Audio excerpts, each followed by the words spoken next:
அங்க நடக்கக்கூடிய விஷயங்கள், மற்ற ஆர்டிஸ்ட்கள் என்ன பெர்ஃபார்ம் பண்றாங்க, இதெல்லாம் தாண்டி வந்து 2டே விஷயம் தான் அங்க பிரதானமா இருக்கும். ஒண்ணு தலைவர பார்க்கணும். இன்னொன்னு அவர் என்ன கதை சொல்லப் போறாரு. அதன் மூலமாக என்ன கருத்த வந்து வெளிப்படுத்தப் போறாரு. அந்த குட்டி கதையின் மூலமாக என்ன அறிவுரை சொல்லப் போறாரு.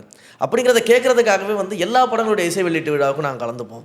அப்ப அதற்காகவே காத்திருப்போம். அந்த ஒரு நாளுக்காக வந்து மிகப்பெரிய அளவுல காத்திருப்போம். உள்ளபடியே ரொம்ப நெகிழ்ச்சியான ஒரு தருணம். ஏன்னா எனக்கே வந்து ஒரு 50 நாள் குழந்தை இன்னைக்கு நான் குழந்தை பொறந்து ஒரு 50 நாள் தான் ஆகுது. அந்த குழந்தைய விட்டுட்டு போக முடியாத ஒரு சூழல்ல நான் போக முடியாம இருக்கிறேன். ஸோ அப்படி ஒரு இடத்துல வந்து இங்கேருந்து நம்ம அத யோசிக்கும் பொழுதே வந்து ஒரு மாரி அவருடைய கடைசி படம், அந்த கடைசி படத்தினுடைய கடைசி இசை வெளியீட்டு விழா, அதில அவர் சொல்லப்போற கடைசி சினிமாவுல அவர் சொல்லப்போற கடைசி குட்டி கதை, அவர் பேசக்கூடிய கடைசி சினிமா மேடை பேச்சு, அப்படின்னு நினைக்கும் பொழுதே வந்து அவர இத்தனை ஆண்டு காலம் கடந்து வந்த பாதை எல்லாமே ஒரு செகண்ட் வந்து கண்ணுக்குள்ள வந்து போகுது. அந்த ஒன் லாஸ்ட் டைம் அப்படின்றத வந்து நம்ம சிந்தித்து பார்க்கக்கூடிய ஒரு சூழல். இதில் கடந்த சில அந்த படங்களாக நடந்த ஆடியோ லான்ச்சில் சொன்ன குட்டி ஸ்டோரிஸ் எல்லாத்துக்குள்ளேயும் ஒரு பொலிட்டிக்கல் மெசேஜ் இருக்கும். ஸோ அப்படி இருக்கும்போது எந்த வகையிலும் பேச முடியாதுன்ற போது என்ன தான் பேசுவாருன்னு நீங்கள் எதிர்பார்க்குறீங்க?